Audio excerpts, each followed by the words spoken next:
Pembahasan kita adalah mengenai wanita dan hatinya. Teman-teman saudaraku sekalian saya muliakan, Allah SWT menciptakan laki-laki dan perempuan tentu saja lengkap dengan perbedaan-perbedaan yang dimiliki oleh masing-masingnya gitu. Manusia itu sendiri kan punya badan, punya akal, sama punya hati. Hati ini yang ruh ya. Hati itu yang dimaksudkan di situ adalah ruh. Jadi kita punya badan, punya akal juga, dan punya ruh juga gitu. Nah, perbedaan yang sangat mencolok antara kita sama laki-laki, antara kita nih kaum perempuan sama laki-laki, itu adalah hatinya, perasaannya gitu. Karena otak itu sendiri katanya ya, kabarnya antara laki-laki dengan perempuan, kalau laki-laki itu antara kanan sama kirinya itu otak intuisi dengan otak logikanya itu sepadan. Sementara kalau perempuan, otak intuisinya, otak pemikirannya itu, otak perasaannya gitu, itu lebih banyak daripada bagian otak logikanya. Makanya kan perempuan kan suka bermain-main di luar logika, tidak mudah dimengerti secara logika gitu kan. Laki-laki suka nggak ngerti itu sama apa yang dimauin sama perempuan, apalagi kalau udah perempuan ngomong terserah, itu artinya bisa macem-macem banget kan. Kalau ada perempuan ngomong nggak apa-apa, nah itu rumus-rumusannya udah susah banget gitu buat orang laki-laki untuk bisa memahaminya kan. Jadi teman-teman saya sekalian saya muliakan, perempuan punya lebih banyak rasa daripada laki-laki gitu, lebih beragam gitu rasa hatinya. Perempuan bisa sesaat begini, sesaat begitu, di lain kali hal-hal yang lain gitu. Tapi saya baca dalam Al-Quran, ternyata Allah itu peduli kepada perasaan perempuan. Dalam Al-Quran itu ketika Allah SWT menceritakan tentang jangan bersedih gitu ya, yang jadi firman Allah ya. Ada kan juga dalam Al-Quran itu la takhaf wa la tahzan gitu kan. Idh qala li sahibihi la tahzan innallaha ma'ana. Ketika dia berkata kepada sahabatnya, janganlah sedih, Allah bersama dengan kita. Nah, itu kan ucapannya Nabi Muhammad SAW kepada Sayyidina Abu Bakar. Tapi kalau yang ucapan Allah langsung kepada hambanya untuk jangan bersedih, saya membacanya di surat Maryam yang ditujukan kepada Sayyidah Maryam, dan juga saya baca di surat Al-Qasas ayat 13. Itu semuanya adalah firman Allah SWT kepada perempuan. Di surat Maryam kepada Sayyidah Maryam, dan di surat Al-Qasas ini kepada Sayyidah Yukabat, ibunda dari Nabi Allah Musa alaihissalam. Cara Allah SWT berbincang-bincang dengan hambanya yang perempuan, hamba yang tercinta tentu saja di sisinya, itu benar-benar membuat saya merasa bahwa Allah ternyata sebegitu pedulinya gitu kepada hati kita perempuan, kepada rasa dalam hati kita perempuan. Coba ya saya baca ini ya. Kisahnya yang Nabi Allah Musa, ibunda Nabi Musa alaihissalam. Ketika Nabi Musa sudah ditenggelamkan, sudah dihanyutkan di sungai, katanya Allah cerita tentang ibunda Nabi Musa, wa asbaha, ayat 10 ya, wa asbaha fuadu ummi Musa farigha. dan hati ibu Musa menjadi hampa. Coba tuh, Allah ketika menceritakan hatinya seorang perempuan gitu, Allah Subhanahu wa Ta'ala bilangnya kayak begitu. Dan hati ibunda Nabi Musa menjadi hampa. Kayak penting banget sih perasaan hatinya ibunda Nabi Musa gitu dalam pandangan Allah Subhanahu wa Ta'ala.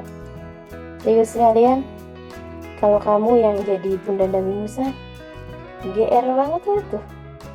Sampai segala perasaan hampanya hati kamu jadi ayat Allah gitu buat hamba-hambanya gitu, bahwa begitu pedulinya Allah Subhanahu wa Ta'ala kepada kehampaan hati ibunda Nabi Musa alaihissalam.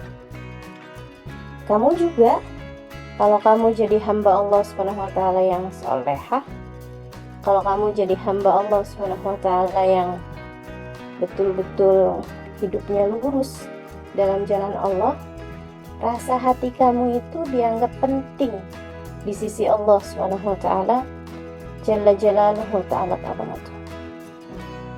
Dari ayat atasnya juga gitu nih ya, dari ayat atasnya ya, ayat 7 ketika Nabi Musa baru lahir nih.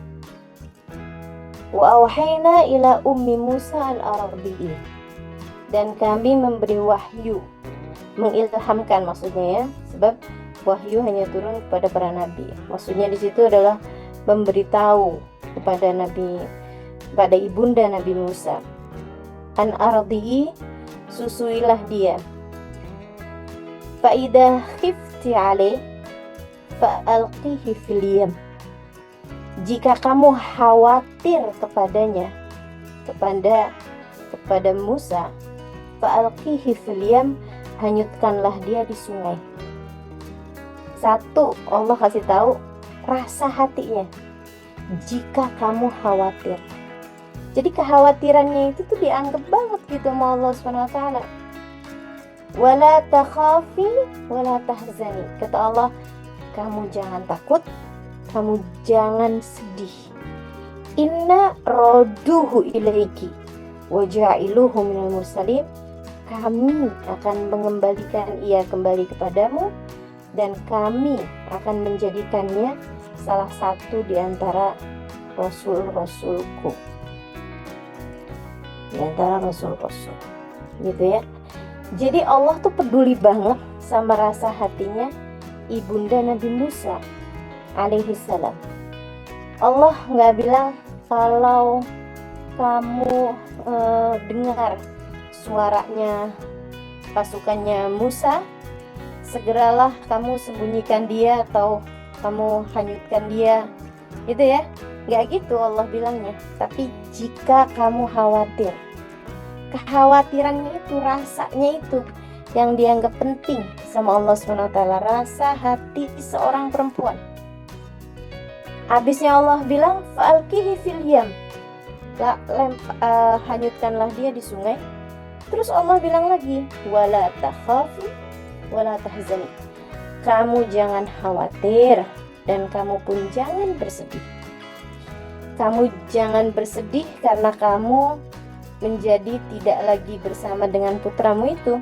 Inna radduhu ilaik, kami akan mengembalikan Musa kepadamu, wa ja'iluhu minal mursalin, dan kami akan menjadikan dia salah satu dari utusan-utusan kami.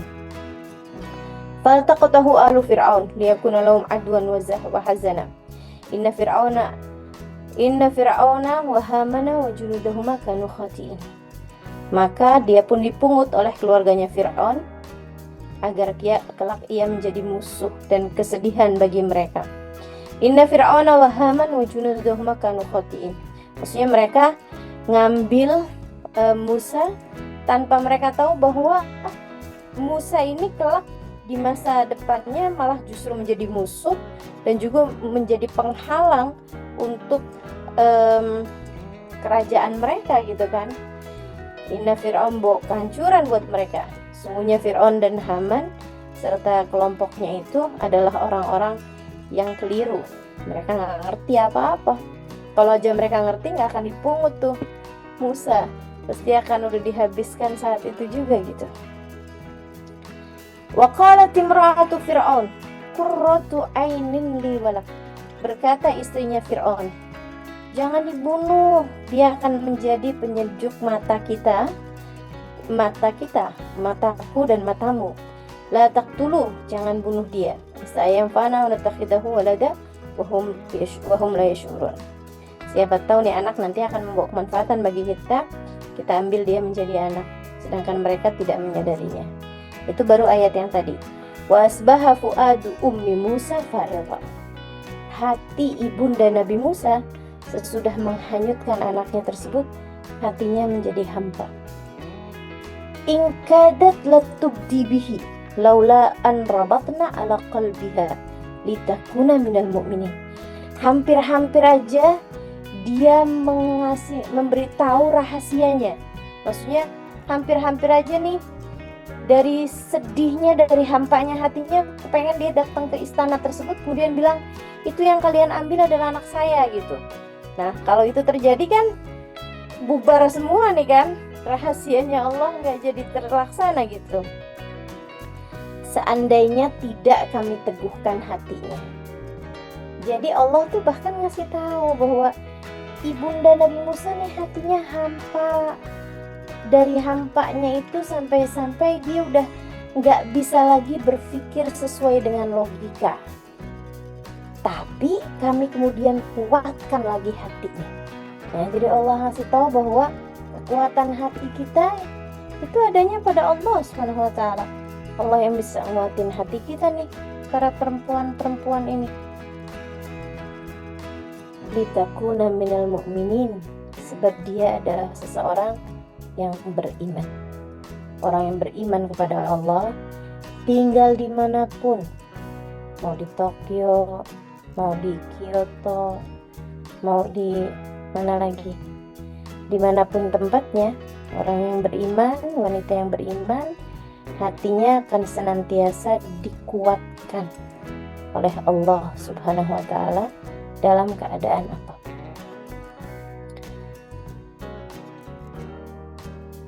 Qalat li ukhli tusib basarat biha juhum la yash'urun wa haramna alaihi al-maradiq. Kan kita tahu tuh ceritanya, sampai nggak bisa tuh ada siapapun yang menyusui dia. Faqalat hal adullukum ala baydin lahum wa hum lahu nasihun. Terus ada orang di situ yang tahu gitu ya, saudaranya Nabi Musa itu, dia bilang, maukah kalian aku tunjukkan satu keluarga yang bisa untuk memberikan air susu ASI kepadanya. Baru kemudian sesudah sayembara, akhirnya bisalah ibunda Nabi Musa itu menyusui kembali Nabi Musa, dan Nabi Musa pun kembali padanya. Ya, yang ajaib adalah di ayat 13 tuh teman-teman, ayat 13 surat Al-Qasas, faradatnahu ila ummi, maka kami mengembalikan Musa kepada ibundanya, kaita qarra ainuha, agar hatinya menjadi tenang, wala tahzan, dan agar dia tak lagi bersedih hati, walita'lama anna wa'dallahi haq walakinna aktsarahum la ya'lamun, dan biar dia tahu bahwa Allah akan selalu melaksanakan janjinya walaupun kebanyakan manusia tidak mengetahuinya. Ini ayat indah banget teman-teman saya sekalian. Allah tahu bahwa ibunda Nabi Musa itu sedih, ibunda Nabi Musa itu hatinya hampa, ibunda Nabi Musa itu kayak perlu dikuatkan hatinya. Maka Allah kemudian mengembalikan Nabi Musa. Alasannya mengembalikan Nabi Musa, kaita qarra ainuha, biar hatinya tenang. Betapa ternyata ketenangan hati kita seorang perempuan ketika beriman kepada Allah Subhanahu wa taala itu dianggap penting bagi Allah Subhanahu wa taala, sampai-sampai Allah menyebutkannya, alasan aku mengembalikan Musa kepadanya bukan karena biar Musa ada yang mendidik orang yang beriman, biar Musa sebagai seorang nabi itu dia berada di bawah pendidikan ibundanya. Enggak, Allah nggak bilang gitu. Kata Allah Subhanahu wa taala, aku kembalikan Musa pada ibunya. Biar kenapa ya Allah? Biar hati ibunya tenang. Subhanallah. Hanya agar hati seorang perempuan tenang, Allah Subhanahu wa taala sampai menjadikan semua perempuan-perempuan yang punya air susu waktu itu ditolak air susunya oleh bayi Musa, teman-teman. Semuanya disusuin, dilepeh, susuin, dilepeh, disusuin, dilepeh. Ada berapa banyak anak-anak yang dilepeh air susunya oleh Nabi Musa hanya agar Allah Subhanahu wa taala menjadikan hati ibunya kembali tenang. Repot banget kan? Effort banget Allah Subhanahu wa taala hanya untuk menenangkan hati seorang perempuan. Kata Allah, wala tahzan, biar dia nggak sedih lagi. Walita'lama anna wa'dallahi haq, dan biar dia tahu bahwa janji Allah Subhanahu wa taala itu benar. Walakinna aktsarahum la ya'lamun, meskipun kebanyakan manusia tidak mengetahuinya. Jadi itu, kalau kamu dengar Allah nggak sayang sama kamu, jangan percaya. Kalau kamu dengar Allah itu nggak peduli sama perasaan hati kita perempuan, jangan percaya. Kalau kamu dengar bahwa Allah Subhanahu wa taala nggak nganggep perasaan kita, Allah, kamu cuma main perasaan aja. Sebagai perempuan tuh, kamu tuh urusannya sama perasaan aja, nggak sesuai dengan logika gitu. Andai semua orang nggak mengerti tentang perasaan hati kita sekalipun, teman-teman saudara sekalian, selagi kamu hidup bersama dengan Allah Subhanahu wa taala, nggak apa-apa orang lain nggak ngerti, sebab Allah Subhanahu wa taala mengerti perasaanmu. Dan itu dianggap sama Allah Subhanahu wa taala. Itu dianggap sama Allah Subhanahu wa taala. Luar biasa ya. Makanya saya senang banget baca Quran nih. Ayat-ayat begini nih menguatkan kita nih. Jadi lebih ngerti bagaimana cara Allah Subhanahu wa taala mencintai hamba-hambanya, termasuk tentang bagaimana cara Allah Subhanahu wa taala mencintai kita, teman-teman saudara sekalian. Terus gimana nih? Apakah semua hati perempuan itu dianggap penting oleh Allah? Tentu enggak dong. Tentu tidak. Apa teorinya? Teorinya tetap sama, laki-laki dan perempuan sama aja. Siapa yang menganggap penting Allah, Allah akan menganggap penting dirinya. Fadkuruni adkurkum, sykuruni wala takfur. Dalam ayat yang lain Allah mengatakan nasullah fa'ansahum dzikra anfusihim. Nasullah fa'ansahum dzikra anfusihim. Kata Allah Subhanahu wa taala, fadkuruni adkurkum. Kamu ingat aku ingat kamu. Kamu menganggap penting aku menganggap penting dirimu. Kamu menyebut namaku, aku akan menyebut dirimu. Kamu datang padaku akan datang padamu. Kamu melupakan aku, nasullah fa'ansahum dzikra anfusihim, maka Allah pun melupakan dirimu. Jadi itu teorinya. Rumusnya tuh seperti itu dan tidak akan pernah bisa berubah. Rumusnya selalu sama, teman-teman saudara sekalian. Bagaimana Allah kepadamu tergantung dari bagaimana kamu kepada Allah Subhanahu wa ta'ala. Jadi, satu, tetaplah di jalan Allah. Dua, tinggalkan dosa-dosa. Tiga, ingatlah Allah Subhanahu wa taala dengan hati dan lisanmu. Kemudian yang keempat, berkawanlah dengan orang-orang yang dekat dengan Allah Subhanahu wa taala. 4 hal itu kalau kamu kerjakan, maka Allah Subhanahu wa taala akan peduli kepada perasaan hati kamu. Yang pertama, saudara sekalian, yang taat.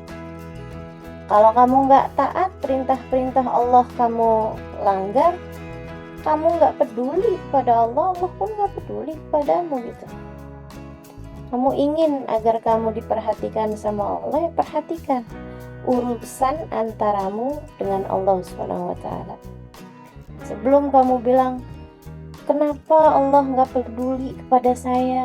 Kenapa hidup saya begitu merana, menderita, hampa? Kenapa hati saya begitu rapuh? Kenapa saya begitu sedih? Hidup saya menderita. Sebelum kamu bertanya seperti itu, kenapa Allah meninggalkan saya? Bertanyalah pada diri sendiri, apakah kamu tidak meninggalkan Allah selama ini? Bukankah ada banyak sholat-sholat yang kamu antarkan? Bagaimana hubunganmu dengan Al-Quran? Bagaimana hubunganmu dengan sedekah? Bagaimana hubunganmu dengan semua taat yang Allah SWT perintahkan untuk kita laksanakan? Kalau kita ngerjain taatnya itu benar, insya Allah kamu menjadi seperti yang Allah mau, Allah pun akan memperlakukan kamu seperti yang kamu mau. Berikan apa yang Allah inginkan, Allah akan memberi kepadamu apa yang kamu inginkan, termasuk rasa hatimu itu. Gitu, teman-teman saya sekalian. Jadilah seperti yang Allah mau, Allah akan menjadikanmu seperti yang kamu mau. Gitu. Kalau kepengen rasa hatimu dipedulikan oleh Allah Subhanahu wa taala. Yang keduanya, jauhi dosa-dosa. Sekarang saya mau sampaikan nih ayat mengenai Sayyidah Maryam yang tadi Yukabat. Saudara sekalian saya muliakan, teman-teman semuanya, Allah Subhanahu wa taala cerita nih tentang Sayyidah Maryam. Ayat 16 dari surat Maryam. Tadi Al-Qasas ya, ayat 10 dan seterusnya. Ayat 7 tadi ya, dan seterusnya. Sekarang bahas nih. Surat Maryam ayat 16. Wadhkur fil kitabi Maryam idin tabatat min aliha makanan syarqiyah. Dan ceritakanlah wahai Nabi Muhammad kisahnya Sayyidah Maryam di dalam Al-Quran, yaitu ketika dia mengasingkan diri dari keluarganya di suatu tempat sebelah timur Baitul Maqdis. Makanan syarqiyah, sebelah timurnya Baitul Maqdis. Mudah-mudahan Allah kembalikan Palestina kepada umat Islam dan Allah Subhanahu wa taala senantiasa jaga insyaallah Masjidil Aqsa agar senantiasa di dalam kepemilikan dan kepenguasaan umat Islam insyaallah. Amin. Mudah-mudahan perangnya segera usai dan Allah Subhanahu wa taala kembalikan kedamaian, ketenangan, kebahagiaan buat saudara-saudari kita yang ada di Palestina sana insyaallah. Amin. Amin ya rabbal alamin. Fattakhadat min dunihim hijaban farsalna ilaiha ruhana fatamathala laha basharan sawiyya. Sayyidah Maryam itu dididik oleh Nabi Allah Zakaria, paman beliau, saudaranya Nabi Imran. Nah, Sayyidah Maryam dididik sama Nabi Zakaria, itu dibikinkan rumah pohon. Jadi Sayyidah Maryam ibadah di tempat tersebut, ibadah di rumah tersebut itu, yang rumahnya itu nggak ada yang bisa masuk di sana selain Nabi Zakaria ataupun kedua orang tuanya Sayyidah Maryam, itu pun juga sesudah diberitahu oleh Nabi Zakaria gitu. Jadi nanti itu Nabi Zakaria akan bilang, Maryam, saya datang. Tuh diulurkan tangganya gitu ya. Kemudian baru tuh Nabi Zakarianya naik. Jadi nggak ada yang sampai di sana selain Nabi Allah Zakaria alaihissalam. Sampai kemudian kita tahu ceritanya tuh di mana Sayyidah Maryam mendapati ada makanan-makanan yang bahkan Nabi Zakaria mendapati ada makanan-makanan yang bahkan bukan pada musimnya. Heran beliau, "Annalaki hadza wahai Maryam, dari mana ini kamu? Padahal kan nggak ada yang datang ke sini kecuali saya dan kedua orang tua kamu. Tapi kok ada buah-buahan yang tidak pada musimnya? Ada melon, ada rambutan gitu kalau di kita ya, gitu kan?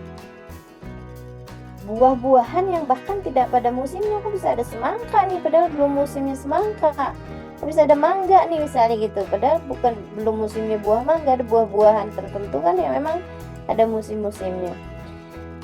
Sayyidah Maryam kemudian mengatakan, "Huwa min indillah," dia dari Allah bukan paman? Bukankah semua rezeki adalah dari Allah? Tentu saja nak, semua rezeki dari Allah, tapi bagaimana kamu mendapatkan ini? Sayyidah Maryam cerita, saya lagi kepengen nih buah melon, jadi saya bilang, ya Allah, Maryam minta melon. Kemudian habis selesai sholat, mendapati buah tersebut ada di samping tempat beliau mengerjakan sholat tersebut. Jadi langsung dapat hadiah dari Allah SWT, buah-buahan dari surganya Allah SWT. Apa perbedaannya antara buah dunia sama buah surga? Buah surga itu nggak pernah basi. Buah dunia ini ada basinya teman-teman, ada busuknya. Tapi kalau buah-buahan di surga itu nggak pakai ada basinya. Jadi kalau ada orang bilang ini dapat buah nih dari surga nih, dicek aja kalau basi, busuk beberapa hari ya berarti surganya surga KW itu ya, bukan surga ori. Kalau surga yang beneran itu yang original nggak ada ceritanya makanan di situ menjadi basi gitu. Bahkan ketika ada salah satu waliullah namanya Habib Abu Bakar bin Abdullah Al-Admi, itu ditantangin sama umatnya karena mereka nggak mau beriman, nggak mau benar gitu kan. Mereka tantangin, kalau kamu emang beneran seorang wali, turunkan untuk kami hujan susu. Beliau kemudian bilang, ya sama amtiril laban, sabbilan laban, wahai langit turunkanlah hujan susu pada kami, ya Allah turunkan hujan susu untuk kami gitu. Turun hujan susunya ya. Itu teman-teman di Aden ya, di Aden. Ini ceritanya orang Aden, berpuluh tahun, bahkan ada yang ratus tahun sudah kejadian itu. Mereka kalau pas lagi benerin genteng gitu, maksudnya mereka kalau benerin atap tuh, mau masang apa di atap gitu, mereka suka mendapati ada sisa-sisa susu dari 100 tahun yang lalu. Ketika Habib Abu Bakar dituruni hujan susu, itu susunya sampai sekarang nggak basi. Kalau yang masih dapetin tuh, karena memang semua barang-barang surga itu nggak pernah kenal basi, nggak pernah kenal rusak. Nah ini termasuk yang turun kepada Sayyidah Maryam waktu itu adalah buah-buahan yang langsung dari surga, dan itu nggak ada busuknya buahnya tersebut itu. Sampai kemudian Allah cerita nih ya terkait bahwa kalau kamu kepengen hati kamu itu dipedulikan oleh Allah Subhanahu wa taala, tinggalkan dosa. Sehingga sekalian saya muliakan, nih Sayyidah Maryam lagi ibadah di tempat beliau, di rumah beliau itu. Allah cerita, "Fatakhadat min dunihim hijaba, farsalna ilaiha ruhana, fatamatsala laha basharan sawiyya." Lalu dia membuat tabir yang melindunginya, maksudnya di dalam rumah itu tuh terjaga, nggak ada sesiapapun bisa masuk. Kami kemudian mengutus ruh kami, malaikat Jibril kepadanya. Dan dia, malaikat Jibril ini, datang kepada Sayyidah Maryam, menyerupai fatamassalaha, menyerupai di hadapannya basyaron sawiya, seorang lelaki yang sangat cakep. Coba tuh, ujian banget nggak tuh? Jadi ini perempuan soleha, beliau bahkan sampai bisa dihadirkan buah-buahan dari surga. Allah mengujinya teman-teman, bukan dengan binatang buas misalnya gitu. Allah mengujinya itu bukan dengan kedatangan setan misalnya yang sangat jelek, hantu atau apa gitu ya, atau malaikat dengan sayap-sayapnya yang sangat banyak, keadaannya yang sangat menakutkan, itu enggak. Allah SWT ngutusnya basyaron sawiyya, pemuda ganteng, pemuda yang tampan. Ini benar-benar Allah lagi nguji nih, nguji dirimu ketika kamu sedang ingin menempuh jalan yang diridhai Allah SWT. Diujinya dengan tiba-tiba ketemu, kenalan sama cowok ganteng, kelihatannya soleh gitu kan. Ujian untuk dirimu itu gitu. Termasuk juga misalnya gitu kan, bahkan yang udah menikah sekalipun, udah punya suami gitu ya, suaminya sepertinya sudah mulai tidak peduli. Bukan dalam artian nggak peduli, nggak cinta lagi sama dia, tapi kan kesibukan mencari nafkah, begini begitu segala macam, membuat kamu merasanya kayak dia kurang perhatian. Nah di saat seperti itu kemudian kamu dekat, kenal dalam sebuah forum dengan seorang laki-laki yang kelihatannya sangat soleh, sangat perhatian kepadamu. Itu ujiannya, itu ujian dalam kehidupan kamu, untuk bagaimana kamu bisa menjaga hati kamu untuk tidak mencintai yang tidak halal bagimu. Makanya subhanallah, Allah kasih ujian hatinya itu pada Sayyidah Maryam. Kalau kepada ibunda Nabi Musa, Allah tuh emang udah menakar ujian sesuai dengan ini orang kira-kira jatuhnya di mana nih. Seorang perempuan yang punya anak, baru aja anaknya masih kecil, kayak apaan rasa hatinya? Yang terbesar adalah dia udah nggak lagi peduli. Nih Eva sekarang lagi punya anak bayi, teman-teman saudaraku sekalian. Biasanya di umur-umur seperti ini kan ya Pak ya, Eva nggak akan lagi kayak terlalu peduli, nih kira-kira suami saya ini di luaran kenapa kok dia nggak mempersembahkan bunga, kenapa dia nggak kirimin puisi. Kayaknya yang dipikirin Eva hanyalah agar anaknya bisa nyusu dengan baik, mendapatkan cukup banyak ASI. Yang ada di pikirannya dia cuma urusan anaknya ini, anak bayinya ini gitu. Ujian tuh disesuaikan teman-teman. Pada saat seperti itu, kemudian ibunya mendapatkan ujian berupa, Pak, kamu dengar gak tadi saya ada sebut-sebut nama kamu, Pak? Dengar ya. Saudara sekalian, saya melihatkan, jadi ujian itu disesuaikan sama Allah SWT. Tapi tetap aja, tentu saja, la yukallifullahu nafsan illa wus'aha. Allah tidak akan menguji hati seseorang di luar batas kemampuannya gitu. Semua ujian yang datang pasti disesuaikan semua dengan kemampuan manusia gitu. Tapi maksudnya Allah SWT tuh ketika menguji perempuan nih, kan kebanyakan mengujinya urusan hatinya nih. Urusan hatinya itu pun sama Allah SWT disesuaikan gitu. Oh yang ini nih adalah seorang perempuan punya anak gitu kan. Diujinya pemimpin mau membunuh semua anak-anak,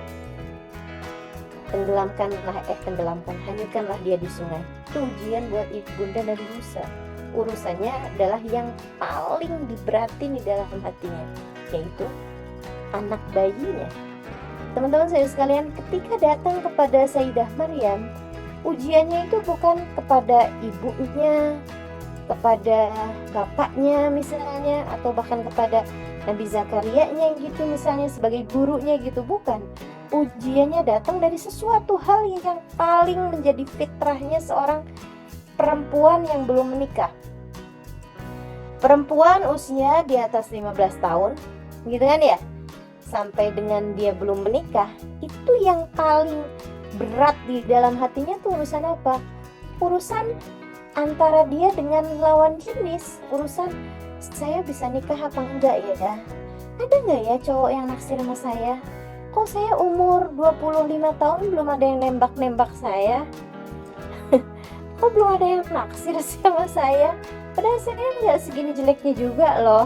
Padahal itu kan yang jadi bahan kepikiran kita, hal-hal yang paling ditakutkan oleh seorang perempuan pada usia-usia yang seperti itu. Karenanya Allah Subhanahu wa taala menghadirkan ujian buat Sayyidah Maryam adalah fatamatsala laha basharan sawiyya. Allah Subhanahu wa taala kemudian kirimkan malaikat Jibril kepada Sayyidah Maryam menyerupai cowok pemuda, laki-laki sawiya yang sempurna, teman-teman. Sempurna apanya? Ganteng banget, cakep banget. Coba lihat bagaimana Sayyidah Maryam ketika melihat laki-laki yang cakep banget ini. Sayyidah Maryam gak bilang, inilah ijabah doaku. Dari mana engkau datang? Ya ampun, cakep banget. Atau terpesona gitu kan ya. Sampai-sampai kayak temen-temennya Zulaikha kan, sampai gigit, sampai mengiris tangannya ketika mengupas apel. Wah, ini sih bukan orang nih, ini malaikat. Mungkin malaikat Jibrilnya akan nyaut, iya memang saya malaikat. Teman-teman sekalian, Sayyidah Maryam enggak begitu. Ini Allah cerita tentang perempuan yang aku cintai, hingga hatinya aku jaga, yang kayak begini loh modelnya. Kamu kepengen hatimu aku jaga? Jadilah seperti Sayyidah Maryam, jadilah seperti Yukabit di dalam ayat yang tadi itu.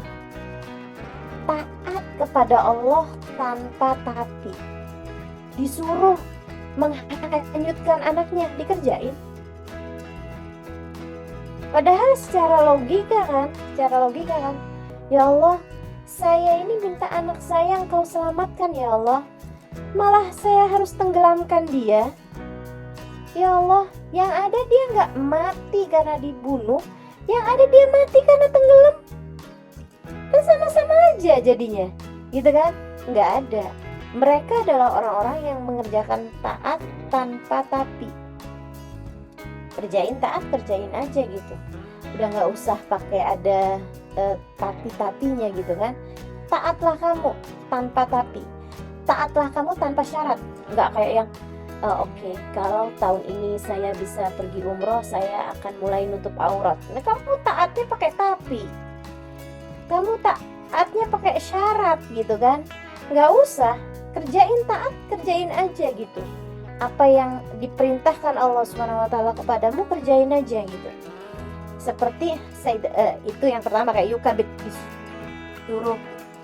disuruh menghanyutkan anaknya, dihanyutkan anaknya. Nah, yang kedua, kemudian tinggalkan kemaksiatan dan dosa-dosa. Kayak Sayyidah Maryam ini, ketika datang cowok ganteng dalam hidup beliau gitu, nggak pernah beliau lihat laki-laki seganteng itu, teman-teman. Yang biasanya dia lihat adalah bapaknya, ibunya, atau Nabi Zakaria. Dia nggak pernah ketemu pemuda-pemuda di kondangan-kondangan gitu kan, atau di acara-acara reunian sekolahan gitu, atau ada acara komunitas, pertemuan-pertemuan yang di situ ada cowok ceweknya kumpul-kumpul. Dia nggak pernah ketemu sama cowok-cowok. Apalagi tiba Allah Subhanahu wa taala kirimkan bagi dia cowok yang asli ganteng banget. Apa kata Sayyidah Maryam? Qalat, inni a'udzu birrahmani minka in kunta taqiyya. Maryam berkata, aku berlindung pada Allah Subhanahu wa taala yang Maha Rahman, yang Maha Penyayang, dari diri kamu. Aku berlindung pada Allah SWT dari dirimu, in kunta taqiyya, jika engkau adalah orang yang bertakwa. Kayak semacamnya, pergi dari sini, keluar dari sini. Jika kamu adalah orang yang bertakwa, keluar dari sini. Qala, lelaki tersebut, pemuda tersebut berkata, innama ana rasul rabbik. Kamu tidak bisa mengusirku karena aku adalah utusan dari Tuhanmu. Li ahabbalaki ghulaman zakiyya, aku akan memberi kepadamu seorang anak yang sangat bersih, seorang anak yang suci. Sayyidah Maryam, teman-teman saya sekalian, adalah seorang perempuan yang menghabiskan waktunya beribadah pada Allah SWT. Tapi bukan berarti dia nggak belajar, bukan berarti dia nggak mengerti. Sayyidah Maryam paham, ini kalau Allah mau ngasih anak, artinya kan dia mesti hamil. Sebelum hamil, artinya kan mesti berhubungan intim. Ini sekarang Allah utus nih seorang laki-laki. Artinya bahwa Sayyidah Maryam sama laki-laki ini kan harus berhubungan intim untuk kemudian jadi hamil, untuk kemudian jadi punya anak. Anaknya ini kan pemberian dari Allah SWT untuk li'ahabbalaki ghulaman zakiyya. Sayyidah Maryam karenanya kemudian mengatakan, kalau maksud kamu adalah untuk kita berhubungan, berzina gitu kan, di luar dari pernikahan kan namanya hubungan zina. Beliau nggak mau melakukannya, karenanya beliau mengatakan, qalat anna yakunu li ghulam walam yamsasni bashar walam aku baghiyya. Bagaimana mungkin saya bisa hamil? Bagaimana mungkin saya bisa punya anak? Walam yamsasni bashar, saya nggak pernah disentuh sama laki-laki manapun. Walam aku baghiyya, dan saya pun bukan seorang pezina. Artinya saya nggak mau juga melakukannya denganmu. Jangan kemudian, saya nggak pernah disentuh sama laki-laki yang lain. Laki-lakinya bilang, ya udah kalau gitu ayo sekarang kita kerjain gitu kan. Nah, beliaunya nggak mau juga. Walam aku baghiyya, saya bukan seorang perempuan yang seperti itu. Saya bukan seorang perempuan murahan semacam itu. Saya nggak mau, saya bukan perempuan bejat yang semacam itu. Saya tidak akan pernah mau melakukannya. Lewat ujiannya, baru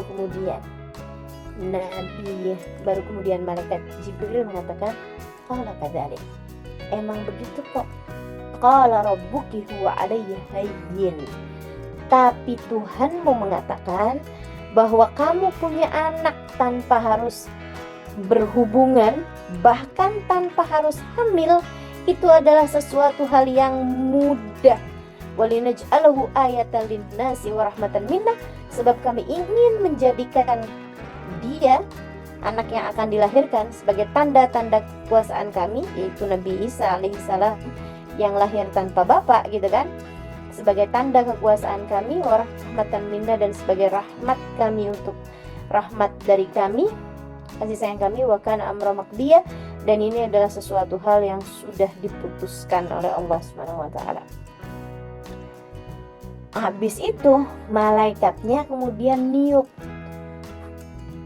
ke perutnya Sayyidah Maryam, dan bersama dengan tiupan malaikat ini, bukan dari jarak dekat juga, dari jarak jauh, teman-teman saya sekalian, kayak ditiupin gitu, ditiupin langsung tuh perutnya Sayyidah Maryam hamil, nggak pakai persiapan teman-teman.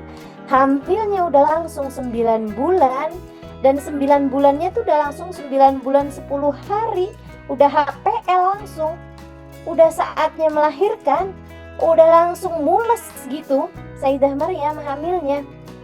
Langsung Allah bilang, fa'aja'ahal mahadu ila jid'in nakhlati fahamalathu, maka Sayyidah Maryam mengandung.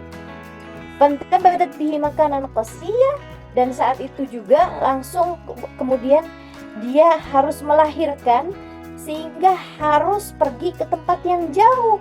Ini gimana caranya nih? Kalau misalnya dia pulang ke ibunya kan punya banyak pertanyaan.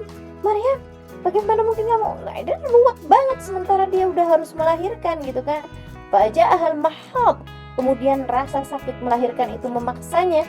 untuk pergi itu kan, dia udah sakit melahirkan, keluar dari rumahnya pergi ke tempat yang jauh, sampai kemudian dia pun harus bersandar di bawah sebuah pohon nakhlah, pohon kurma. Qalat, nih liatin, Sayyidah Maryam tuh nggak bilang kayak yang betapa beratnya hidup menjadi seorang perempuan yang harus menjadi tanda-tanda kekuasaan Allah misalnya gitu kan ya. Dia nggak ngomong kayak begitu. Atau misalnya yang ya Allah karuniakanlah kepadaku kekuatan untuk bisa menjadi perempuan yang membawa amanat ini ya Allah. Enggak gitu. Apa yang diucapkan sama Sayyidah Maryam dalam sakit melahirkan yang beliau rasakan, dan sakitnya itu kan secara tiba-tiba teman-teman. Malaikatnya baru pergi, dia lari, kemudian udah langsung mules gitu, sampai udah nggak tahan lagi, dia pun kemudian bersandar di bawah batang pohon gitu. Sayyidah Maryam bilang, ya laitani mittu qabla hadha wa kuntu nasyan mansiya. Andai saya mati aja sebelum ini, ya ampun, saya biar jadi orang yang dilupakan begitu aja. Lebih baik saya mati sebelum ini nih. Andai saya mati sebelum ini, ya ampun, mati aja deh gitu. Serius sekalian saya muliakan, Allah tulisin bahasanya Sayyidah Maryam ini. Allah bilang, aku mengerti dirimu yang bahkan berharap kematian. Sesuatu hal yang sangat berat, kamu bahkan mengimpikannya. Karena beratnya apa yang kamu rasakan itu. Dan aku mengerti itu. Kita nih perempuan, urusannya sama perasaan. Teman-teman serius sekalian, dan Allah sangat peduli terhadap perasaan kita, yang bahkan terkadang beratnya kehidupan yang kita rasakan membuat kita kayak berharap mati kayaknya lebih ringan deh daripada ini. Bukankah begitu? Allah tuh ngerti banget. Gak ada yang ngertiin kita sama perasaan-perasaan kita tuh selain Allah SWT. Laki-laki gak paham, orang-orang gak paham. Yang paham kita. Terkadang datang dalam kehidupan kita itu keadaan dimana kita merasa bahwa kayaknya mati lebih ringan deh daripada ini. Kayaknya mati lebih bagus daripada ini gitu. Kayaknya mati jauh lebih mendingan deh daripada ini. Gak usah deh saya jadi saksi sejarah mau apaan kek gitu loh. Sayyidah Maryam tuh sampai berkatanya seperti itu. Wa kuntu nasyan mansiya. Lebih mudah bagi saya untuk jadi orang yang gak diperhatikan, gak dipedulikan, dan kemudian saya terlupakan begitu aja jadi orang normal pada umumnya, daripada saya harus menjalani kehidupan seberat ini. Kuntu nasyan mansiya fanadaha min tahtiha. Saat-saat seperti itu, siapa yang paling mengerti?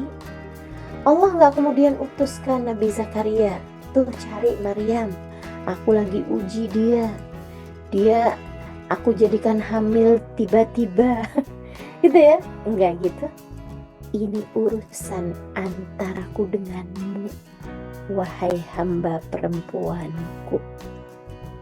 Gak usah kamu kalau lagi datang hal-hal berat dalam kehidupan kamu, gak usah datang kepada si fulan si faltan, gak usah sibuk-sibuk cerita sama siapa-siapa. Aku aja, kata Allah, sebab aku senantiasa ada untukmu. Sebab aku senantiasa ada untukmu. Semuanya aku yang menentukan, maka aku pula lah yang dapat memberikannya kepadamu. Apa kata Allah? Fanadaha min tahtiha. Maka Allah pun memanggil dari arah bawahnya Sayyidah Maryam. Teman-teman saudaraku sekalian, kok dari arah bawah? Ini saya memang suka memperhatikan ayat, agak detail ya, agak detail gitu. Saya belajarnya tuh memang banyak mikir gitu. Teman-teman saudaraku sekalian, kamu tahu nggak?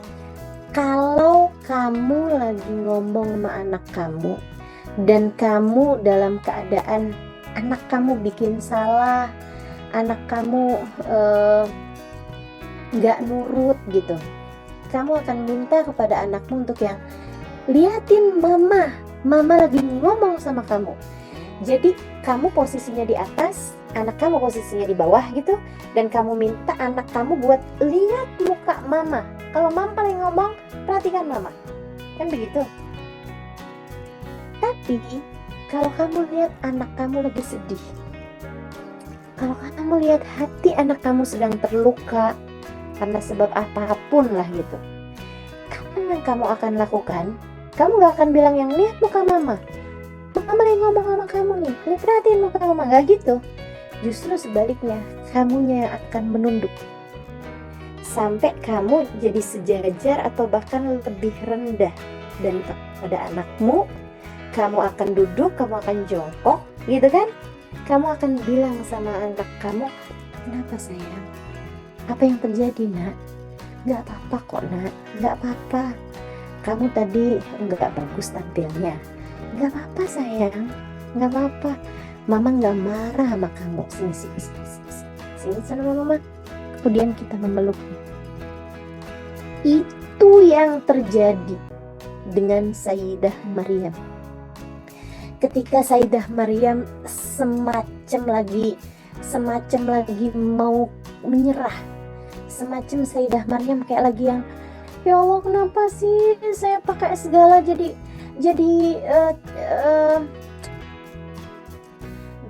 tanda-tanda kekuasaanmu, jadi harus menjadi saksi sejarah jejak langkah kehidupan umat manusia, melahirkan seorang anak tanpa ibu. Nggak usah kayak gitu deh Allah, saya mendingan mati aja nih, kayaknya mendingan mati aja deh saya gitu. Allahnya bilang, fanadaha min tahtiha.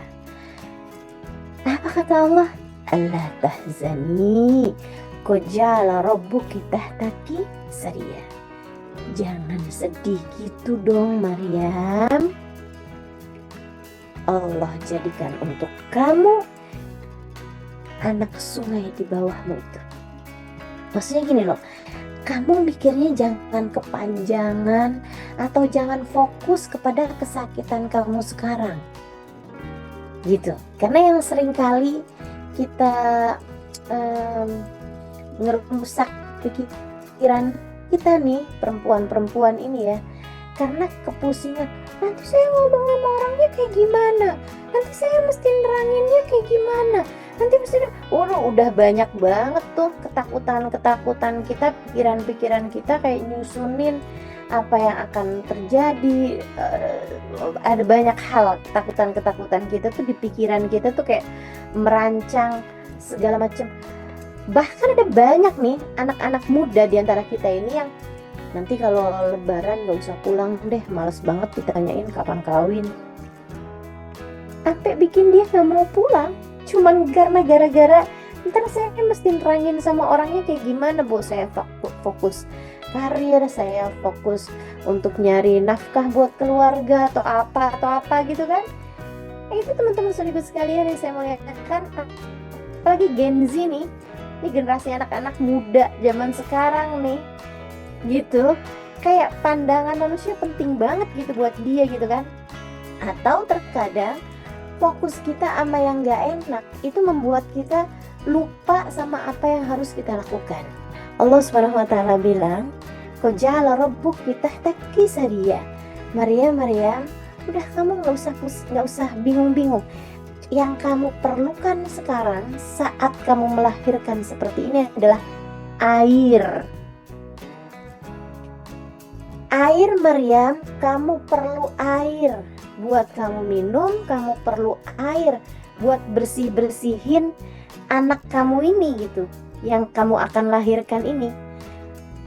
Jadi tenang Maryam, Allah akan berikan untuk kamu di dekat kakimu itu air yang mengalir.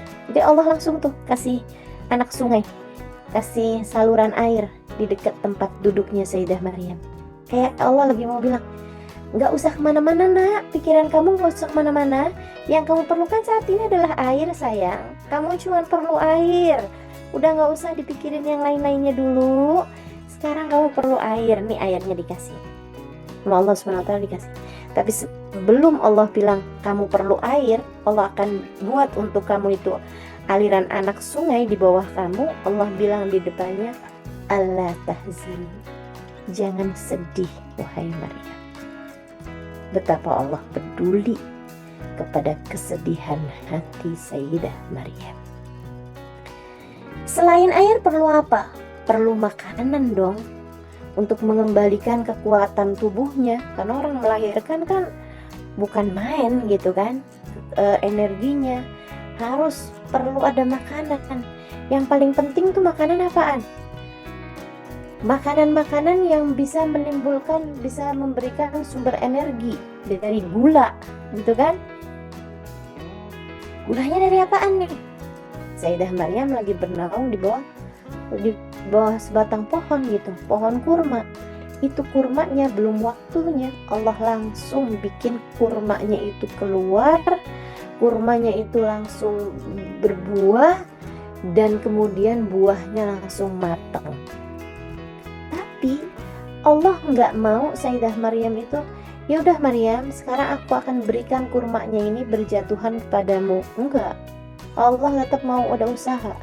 Teman-teman serius sekalian, ini juga ngajarin kita tuh kalau lagi sedih, kita kalau lagi stres karena satu masalah, hati kita lagi nggak karu-karuan, jangan diem di tempat, apalagi kalau diemnya di tempat tidur.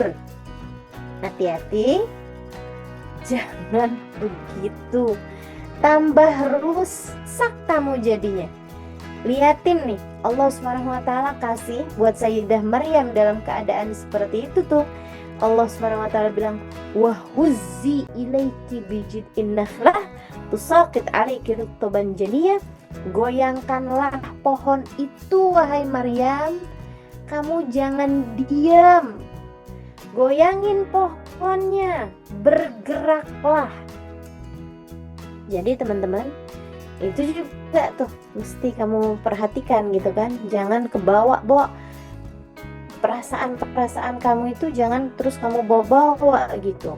Jangan, ya oke, kamu sedih bener gitu, kamu sedang khawatir, oke, kamu sedang apapun lah rasa-rasa yang gak enak kamu rasakan di dalam hati kamu, tapi kamu jangan larut di dalam perasaan-perasaan semacam itu.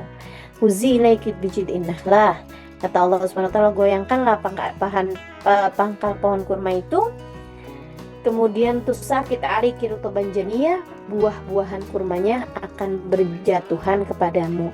Saudaraku sekalian, saya tahu persis pohon kurma tuh kayak apaan. Jangankan cuman sekedar digoyangkan, saudaraku sekalian, itu kalau belum